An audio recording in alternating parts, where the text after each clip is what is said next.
Nakakaiyak, nakakakilig. Nakakatawa, nakaka-inlove. Dear MOR.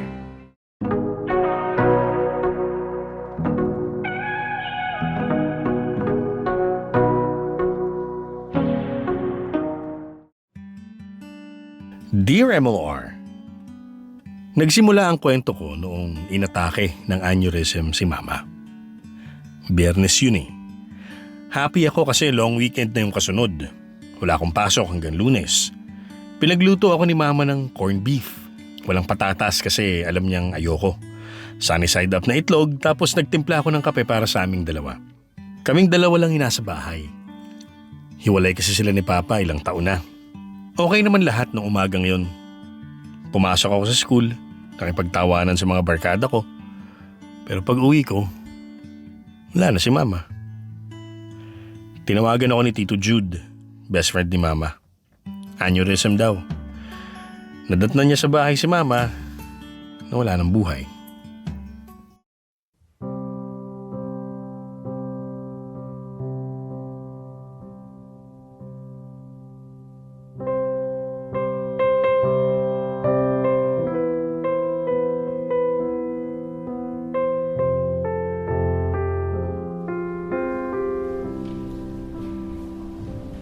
Carlo, condolences ha.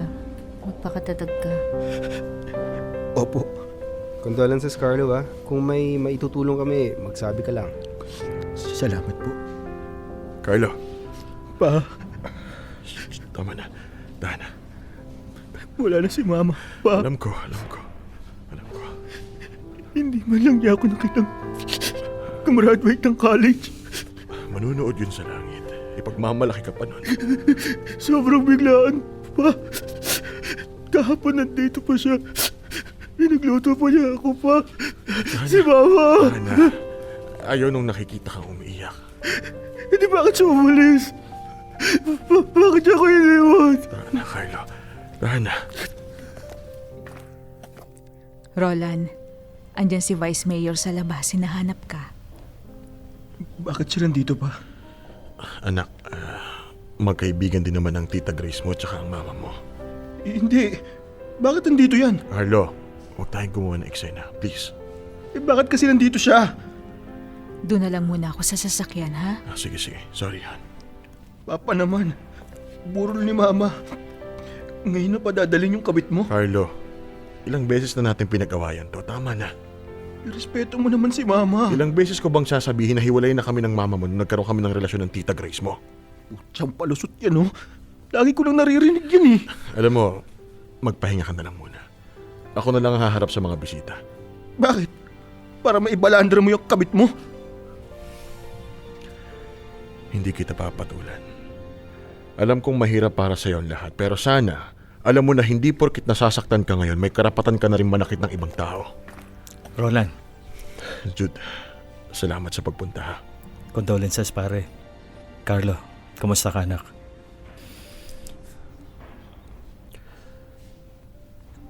Basta kapag may kailangan kayo, huwag kayong mayang magsabi sa akin ha.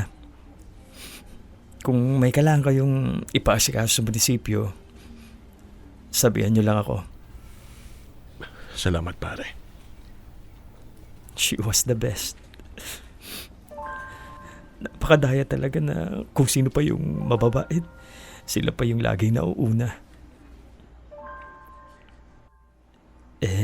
Di paano pagtapos nito, sa bahay ka na ulit ng papa mo titira, Carlo?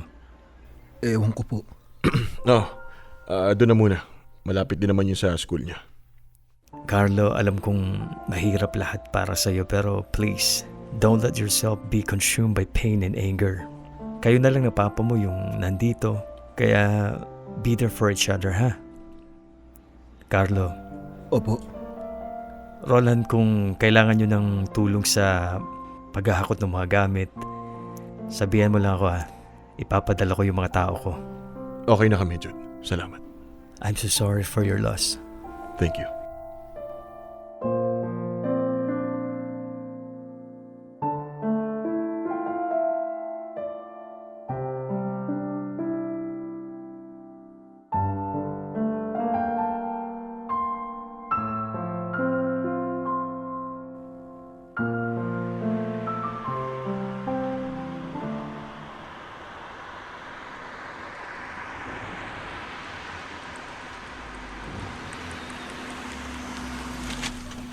Carlo. Carlo. Dito na tayo. Bago tayo bumaba, isa lang ang hiling ko sa'yo. Please lang, irespeto mo ang Tita Grace mo. Carlo. Deserve ba niya yun? Ano? Wala. Sumagot ka ng maayos. Irerespeto mo ang Tita Grace mo, okay? Opo.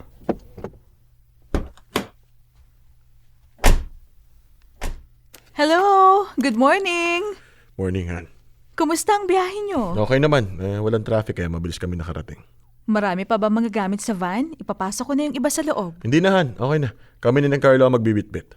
Kumain na muna kaya kayo. Mamaya na tayo mag-ayos ng mga gamit. Okay ka ba doon, Carlo? Okay. Pwede bang umidlip na lang muna ako? Medyo pagod pa ako eh. Carlo, pwede po bang umidlip na lang muna ako? Han, okay lang. Huwag na muna nating i-push. Pwede po ba akong umidlip muna? Sige na, Carlo. Magpahinga ka muna sa loob, ha? Thank you.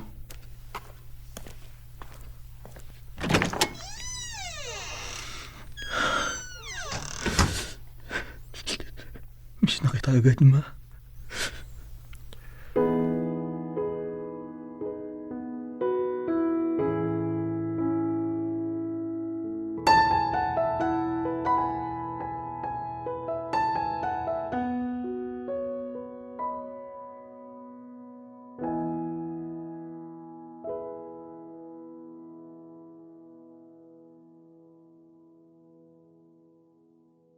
Mga kamarkada, malaki ang galit ko kay Tita Grace.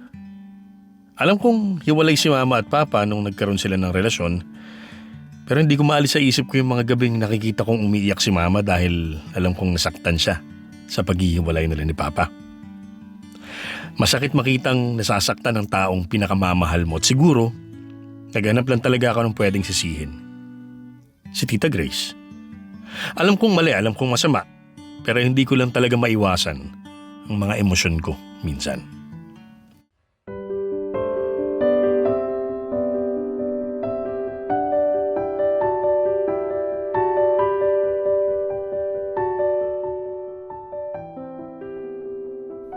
Carlo!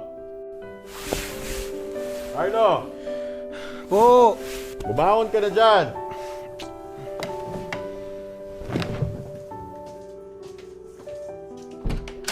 Ano ba yun pa? Bumagsak ka. Babawi naman ako pa eh. Ang mahal-mahal ng tuition mo, Carlo. Ang sosyal ng school na pinapasukan mo, pag-igihan mo naman.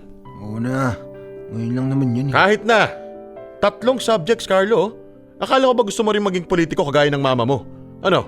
Tatakbo ka na walang tinapos sa kolehiyo? Kakanta ka na lang o magsasayaw ka na lang sa kampanya mo? Unang-una, hindi ako nagpo-polsay para maging politiko. Nag-polsay ako para maging abogado. Yung pagpupolitiko na yan, ipinipilit nyo lang yan sa akin kasi feeling nyo gusto ko rin maging konsehal ng bayan o kaya maging mayor kagaya ni Lolo. Kesyo gusto mo maging abogado o politiko, wag mo naman sanang sayangin yung binabayad naming tuition dito. O sige na, talo na ako. Kausapin mo yung mga prof mo. Baka pwede ka pa makakuha ng extra activities para umangat yung grades mo. Pa, nakita nyo na yung grades, di ba? Ibig sabihin, final na yan. Na-encode na ng registrars yan. Oh, paano na ngayon? Wala, i-retake ko next year. Sige na. Okay na. Humilata ka na ulit dyan. Mag-isip-isip ka.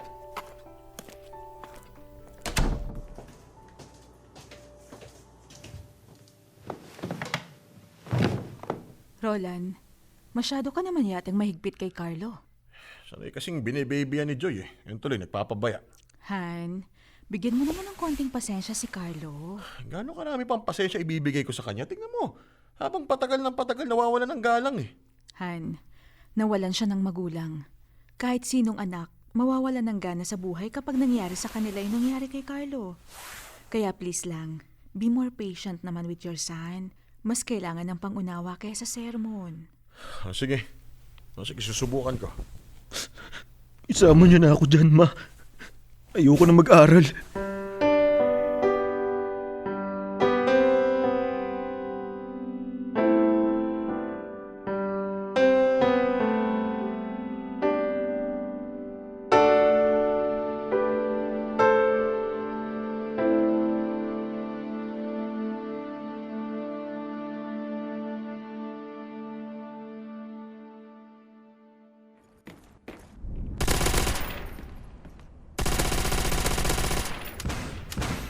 Pasok! Carlo? Merienda ka muna. Nagluto ako ng banana Q. Iwan nyo na lang dyan muna. Juice, gusto mo rin ba? Di na. May kailangan ka pa? Narinig ko kasi yung usapan niyo ng papa mo tungkol dun sa course mo. Sa sermonan mo rin ba ako? Alam mo namang hindi ako kagaya ng papa mo, di ba? Di ko alam. Hindi naman kita masyadong kilala eh. Alam ko lang, kabit ka niya dati. Hindi niya ako kabit, Carlo. Wala na ang mama mo at ang papa mo nung pumasok ako sa eksena. Okay, sabi mo eh. Alam mo, hindi ko naman hinihiling na ituring mo ko bilang bagong nanay mo eh. Pero sana, matutunan mo kung paano ko irespeto. Actually, pumunta lang din ako dito para sabihin sa'yo na kung gusto mong munang tumigil sa pag-aaral, I can convince your papa na payagan ka.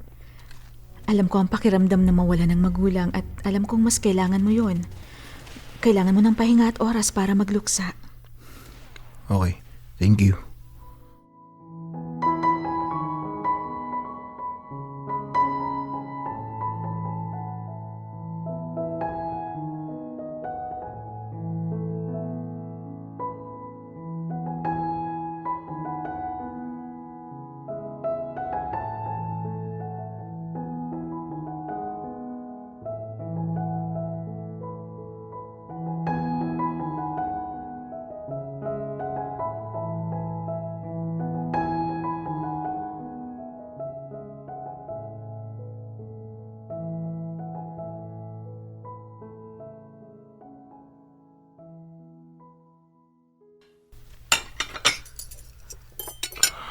Sigurado ba tayo dito?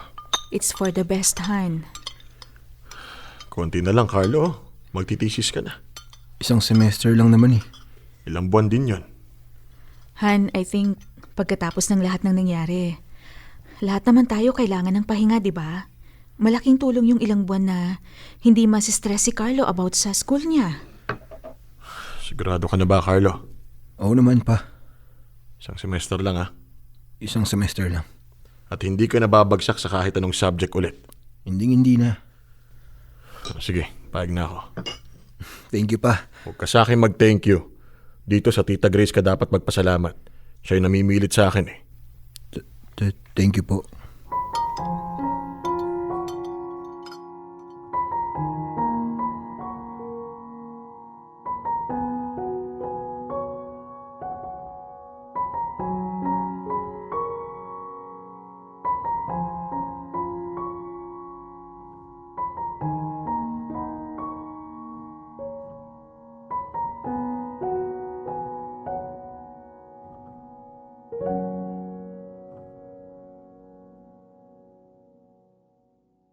Mga kamorkada, yon ang unang beses na nagpasalamat ako kay Tita Grace. Yun ang unang beses na kinausap ko siya na walang halong inis. Sa ilang buwan ng pagtigil ko sa pag-aaral ay nakita ko rin lahat ng sakripisyo niya para sa amin ni Papa. Mas nakilala ko siya at nakita ko kung gaano siya kaalaga sa amin ni Papa. Ayoko mang aminin sa sarili ko, pero thankful ako kasama namin si Tita Grace. Kahit na ganun, kahit na mas na-appreciate ko siya, hindi ko yun mapakita sa kanya. Siguro dala ng pride, ng ego, na hindi ko matanggap na mabuting tao pala talaga ang taong matagal kong pinagdamnan ng galit.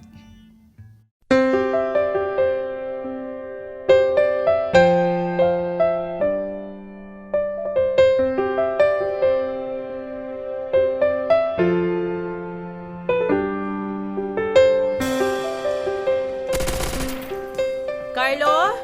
Ha? Kakain na! Sige lang. Mamaya na ulit yan. Popo, patapos na. Tsaka may parcel ka pala dito, oh. Parcel?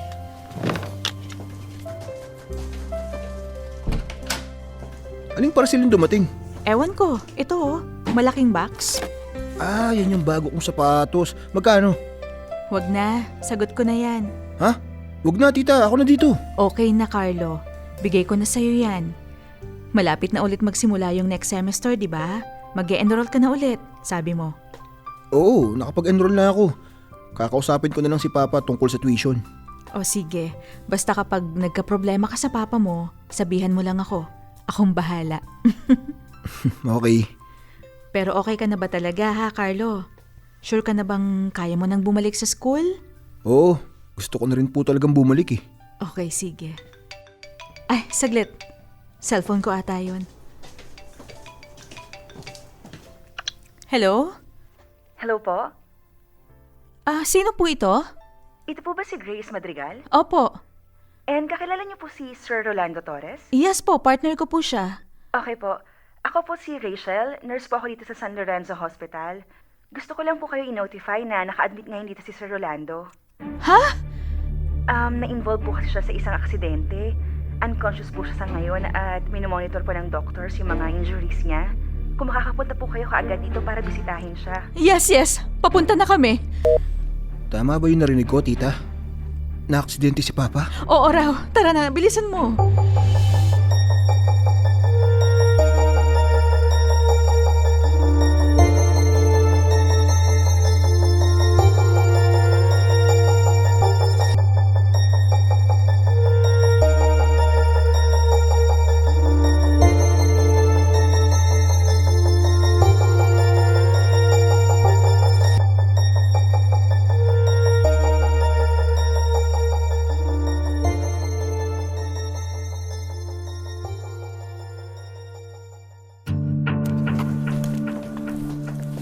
Papa!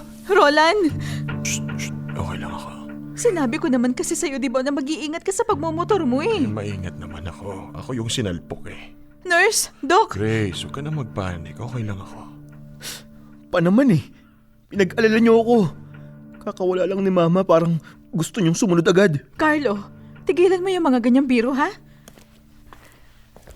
Sir Rolando? Ayan na si Doc. Doc, misis ko po, tsaka uni ko iho ko. Doc, kumusta po si Roland? Well, ang good news po wala naman siyang any internal injuries. Ang bad news po, as you can see, nagkaroon po siya ng mga injuries sa left knee niya at sa left arm niya. Doc, kailan po kaya ako makakabalik sa trabaho nito? Ang trabaho niyo po uli ay cameraman, tama ba? Opo, camera operator po. Sir, bilang may bali yung braso niyo at injured yung tuhod niyo, I don't think and I don't recommend na bumalik kayo agad sa field. Hinihintay din po natin yung results ng MRI nyo to make sure na walang ligament tear sa tuhod nyo kasi kung meron, baka kailanganin nating operahan. Aside po doon, in your case din, kailanganin nyo rin ng therapy to make a full recovery. Opera? Therapy? Ang bihira naman. Roland, ang mahalaga safe ka at buhay ka. Sa ngayon, focus na lang muna tayo sa pagpapagaling mo. Tama si tita pa. If may kailangan pa po kayong kahit ano, let me know lang po, ha? Sige po. Thank you, Doc. Salamat, Doc. Saglit lang ha. Bibili lang ako ng tubig tsaka mga pwede nating kainin. Sige lang. Okay lang po kayo pa? Okay lang. Malaya naman sa bituka eh. Walang bilat-bat sa inyo yung kotse, no? Sus, wala yun. Ako pa. Pagaling kayo, Papa, ha? Oo naman. Hindi pa ako handa makipag-meet up kay San Pedro. Teka, wallet ba yan ng Tita Grace mo? Opo. Naku, habulin mo. Baka walang ipambayad yun dun. Sige po. Tita! Tita Grace! Bakit hindi kayo sumasagot? Ha? Sorry. Hindi kita narinig, Carlo eh. Bakit kayo umiiyak, tita? Okay si Papa. Hindi siya mawawala sa atin. Alam ko naman yun eh. Ang hirap lang kasing makita na gano'n ng kalagayan niya ngayon. Magiging okay si Papa, tita. Huwag na kayo mag-alala. I know. Thank you, Carlo.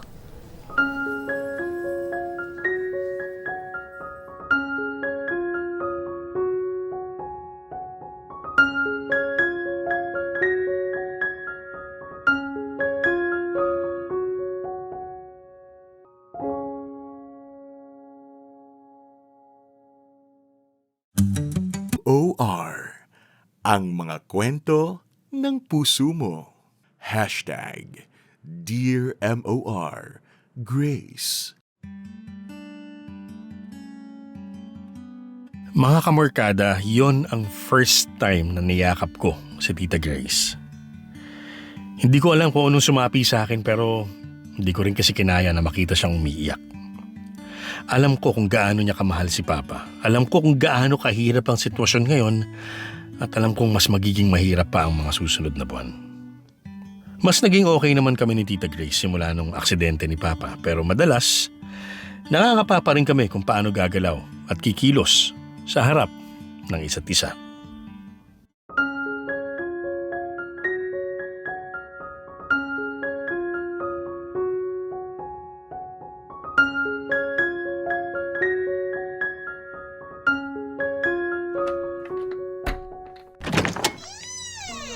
Oh, dahan-dahan pa. Ay, nako. Namiss ko tong bahay. O kaya nga, dahan-dahan ka sa paghakbang.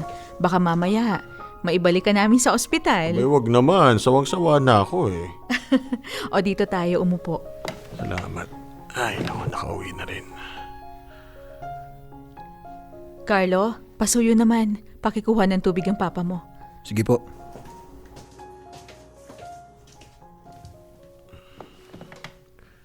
Kumusta tayo? Medyo kinakapos, lalo ngayong magpapa-physical therapy ka. Subukan kong humiram ulit kay Jude. Huwag na, ako nang gagawa ng paraan. Malaki-laking kakailanganin natin dito. Lalo ngayon, magbabayad pa tayo ng tuition ni Carlo. Huwag mo munang stressan ang sarili mo. Ako na munang gagawa ng paraan, okay? Etong tubig pa oh. Salamat.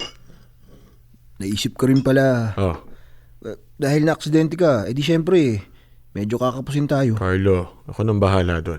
Hindi, sinasabi ko lang pa, pwede naman akong tumigil ng isa pang semester eh. Rarakit muna ako, kaya magbabantay sa'yo habang nag-therapy ka para dyan sa tuhod mo. Carlo, hindi. Papasok ka na sa school. I-retake mo na yung mga subjects na naibagsak mo para makapag-thesis ka na rin, ha? Ay, ang dami kasi natin. Carlo, huwag mong alalahanin yon. Ang isipin mo lang ay ang pag-aaral mo at kami na ang sasalo sa lahat. Okay, sige. Babalik na muna ako sa kwarto. At Carlo, Po, birthday ng mama mo bukas. alam ko po. Hindi ko naman nakakalimutan.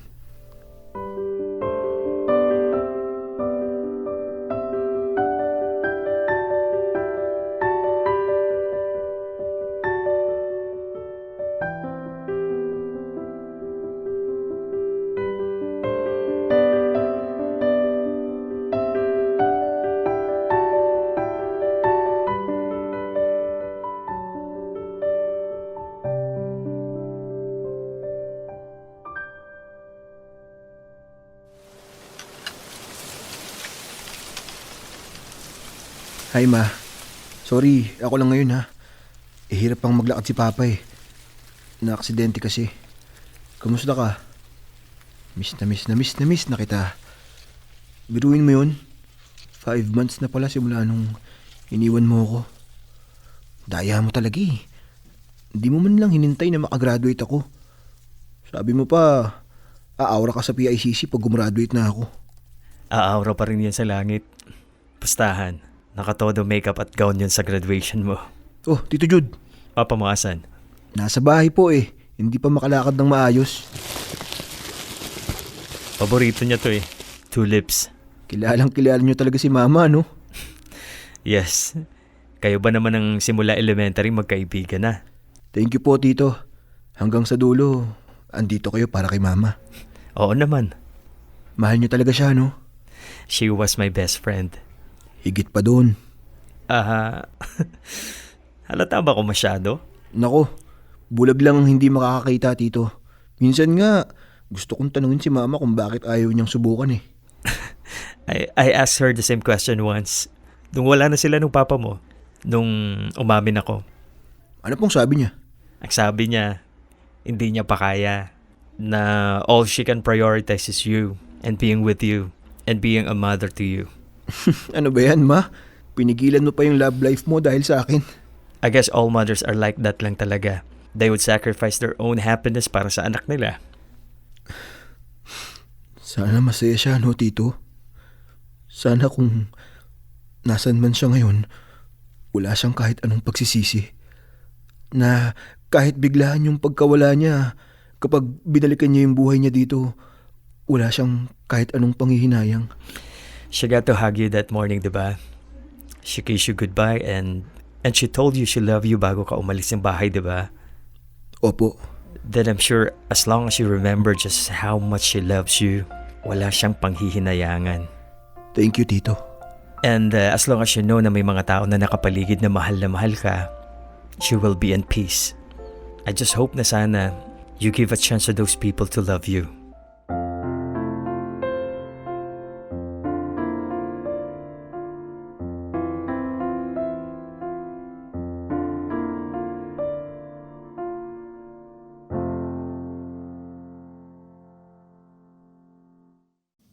Sabi nga nila, grief finds you on a sunny day. Hindi po ang ganda-ganda ng araw, ang ayos ng gising mo, maayos ang araw mo sa school, tapos bigla kang dadalawin ng lungkot. Ganun ako kay Mama. Minsan, habang kumakain ako, maalala ko kung paano niya ako ipagluto dati. Pag ginagabi ako sa school, naalala ko kung paano siya mag-chat sa akin para itanong kung pauwi na ba ako. Naalala ko siya sa lahat ng bagay at sa bawat oras na nangyayari yon, kinakain ako ng lungkot. Nagiging selfish din ako. Nakikita ko lang kung ano yung hirap na pinagdadaanan ko at hindi yung mga pinagdadaanan ng ibang tao.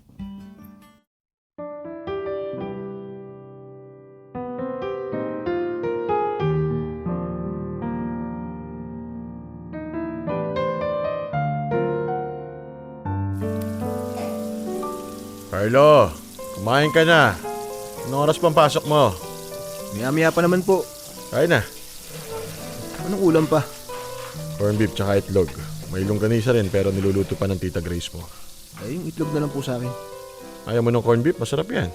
Ayoko ng patatas eh. Sinong may ayaw sa corned beef na may patatas? Ako, E di, alisin na lang natin. Pipiliin ko yung patatas. Akin na. hindi na, okay na. Sa school na lang ako kakain. Eh, nakahain na eh. May kailangan pa po pala akong tapusin. Sigurado ka ba? Opo. At tsaka nga pala yung sa tuition ko po pa. Kailangan na nating bayaran yung second installment. Due date na sa Biyernes eh. Second installment. Ako na, Han. Huwag mo nang isipin. Una na po ako. Carlo, magbaon ka nitong tinapay, oh, para may pwede kang kainin mamaya sa school. Hindi na po, okay na ako. Yung tubig mo. Hindi ko na po dadalhin.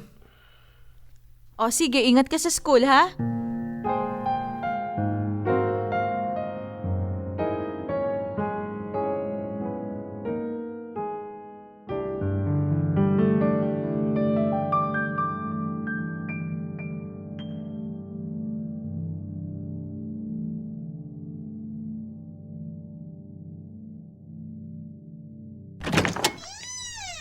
Ayan, mga suki, pamay na lang ako.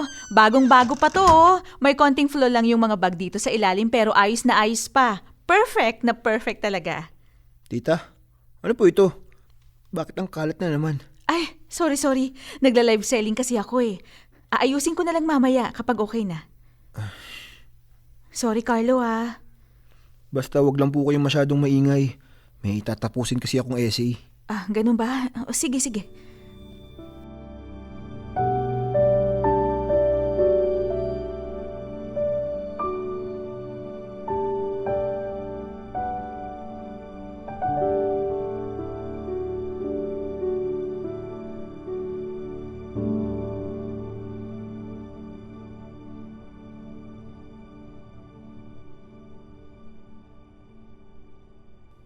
Pa-code na lang ako mga sisi ha. Ayan, mine 21. Ayan, 450 na lang to. Bagong-bago pa. Pwedeng pangpasok sa school, sa office. Pwede rin sa mga okasyon. Ayan, yours na, Janine 28. Ang ingay. Tita, konting tahimik naman oh. Carlo, Sorry. Tapos na rin naman ako eh. Mag-aayos na rin ako ng mga gamit. Kanina mo pa sinasabi yan eh. Carlo! Nag-aaral ako, ang ingay-ingay eh. Ayan na, tapos na. Inan ko na yung live. Sorry. Thank you. Carlo, sobra na yung ugali mo ha. Anong ginagawa ko? Wala kang respeto. Sinabi ko lang naman na tumahimik siya ng konti kasi nahihirapan ako mag-aaral. At nahihirapan ang Tita Grace mo sa paghahanap ng pang-tuition mo. Eh di wag niyo akong pag-aralin. Ano ba yan? Ang dali ng solusyon sa problemang yan pa. Carlo! Ano ba? Hirap na ako. Bakit ba nagkaganyan na ugali mo, ha? Sa tingin mo ba pagkatapos mawala ng mama mo, may karapatan ka ng manapak ng ibang tao? Hindi lang ikaw ang nasasaktan. Hindi lang ikaw nahihirapan, Carlo. Hindi lang ikaw nawalan. Ako rin! Magkaiba yon. Kasi para sa'yo, nawalan ka lang ng kaibigan. Nawalan ako ng nanay. At hindi ko alam kung anong gagawin ko. Hindi ko alam kung saan ko ibabaling ang lahat ng galit ko. Hindi ko alam kung saan ko ibubuhos lahat ng pagmamahal na meron ako para sa kanya. Hindi ko alam kung kanina ko dapat magalit o kung dapat ba ako magalit. Hindi ko alam kung paano ko tatanggapin na hindi ko na siya makikita. Na araw-araw akong gigising na hindi siya ang unang babati sa akin. Ikaw, sanay ka nang wala siya sa buhay mo eh. Ako yung buong buhay ko, umiikot lang sa aming dalawa. Alam mo ba kung anong paborito kong ulam? Alam mo bang hindi ko gusto yung patatas sa corned beef? Alam mo bang hindi na ako kumakain ng bangus? Alam mo bang tuwing Miyerkules, ako naglalaban ng mga uniforms ko? Alam mo bang tuwing Sabado, alas 11 ako gumigising dahil wala akong pasok kinabukasan? Alam mo ba yon? Hindi!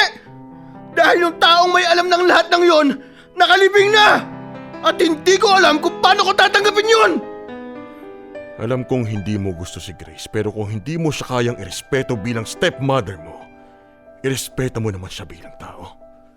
Hindi mo siya katulong, Carlo. Simula nung maaksidente ako, siya ang nagpapakahirap para may pagkain tayo sa mesa. Para hindi tayo maputulan ng kuryente. Para may tubig kang pampaligo tuwing umaga. Para may pambayad ka sa ginto mong tuition.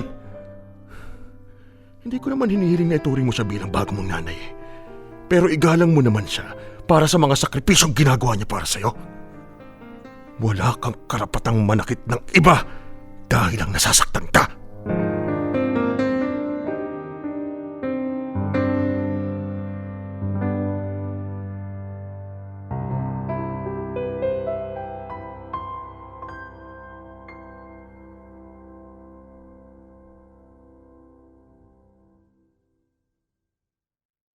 Para akong binuhusan ng malamig na tubig dahil sa sinabi ni Papa. Narealize kong yung mga hinanakit ko lang ang inalala ko.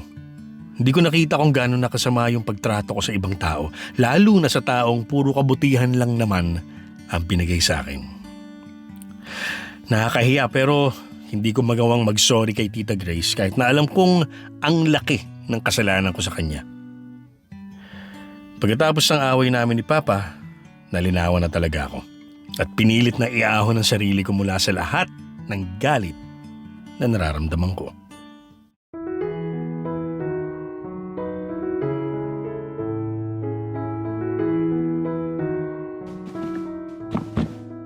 Oh, ang ganda oh. Balat. Totoong leather ba to, tita? Ang mahal nito ah. Okay na yon para sa future na abogado namin. Eh kayo pa, anong suot niyo buko sa graduation ko? Sus, dami-dami kong polo dyan eh.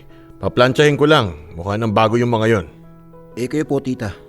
Marami din ako mga lumang dress dyan na hindi ko na nasusuot. Pwede na yon. Konting ayos lang. Mukha na ulit bago. Sigurado po kayo? Oo naman. Alam mo, wag mo nang iniisip yon. Try mo na lang muna kaya maglakad gamit yung bagong sapatos para makita natin. Ang ganda oh. Tapos ito pa oh. Ano yan pa? Polo. Suot mo bukas. Ano ba yan? Ang dami nyo namang binili. Aba syempre. Isukat mo na rin. Ayos. Poging-pogi ah. Okay na to, pa. O akin at lalabahan ko na para matuyo na kaagad. Huwag nyo nalabahan, tita. Okay na to. Anong okay na yan? Akin na. Kailangan mabango to bukas. Tsaka, kunin mo yung slacks mo. Paplansyahin ko na rin pagkatapos kong labahan to. Ako na magpaplansya, tita. Baka mamaya masunog mo pa. Akin na. Sige na nga. Thank you, tita.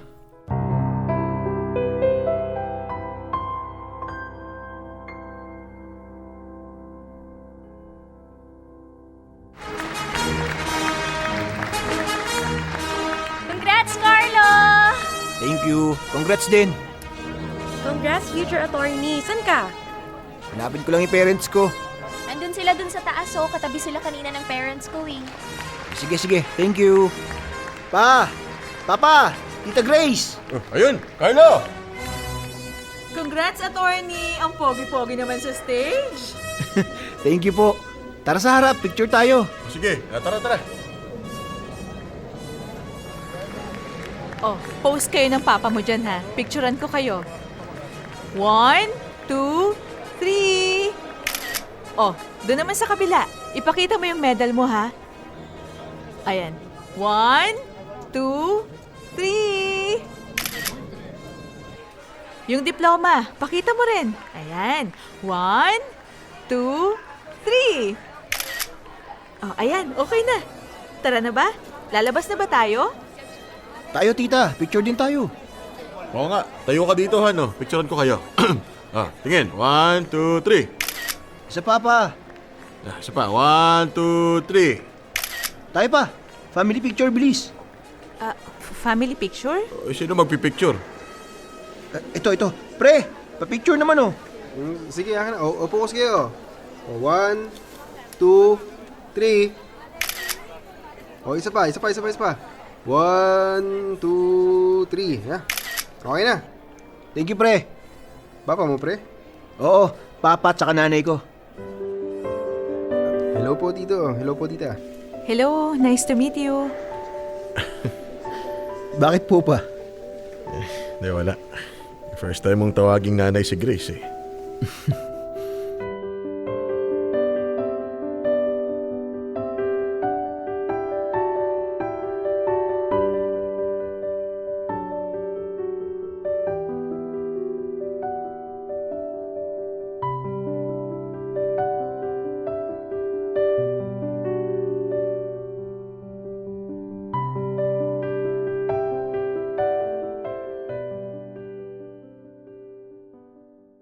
Mga kamorkada, yon ang kauna-unahang beses na ipinakilala ko si Tita Grace bilang nanay ko. Isang simpleng salita pero nakita ko kung gaano ka-importante sa kanya yon. Buong araw siya nakangiti. Di ko alam na ganun pala kalaki yung magiging impact ng isang simpleng salita sa kanya. Pagkatapos nun, naging mas maayos na rin ang relasyon namin ni Tita Grace. Nanay na rin ang tawag ko sa kanya ngayon at suportado niya ako sa paglo-law school ko. Nalugmok man ako dahil sa pagkawala ni Mama, nakaahon naman ako uli dahil sa nanay ko at araw-araw akong nagpapasalamat sa lahat ng sakripisyo at pagmamahal na binigay niya sa akin. Sa lahat ng mga nanay na hindi nagsasawang umitindi at magmahal, maraming salamat po. Dito ko na rin po tatapusin ang aking kwento. Lubos na gumagalang, Carlo. Kwento ng puso mo. #Dear MOR Grace.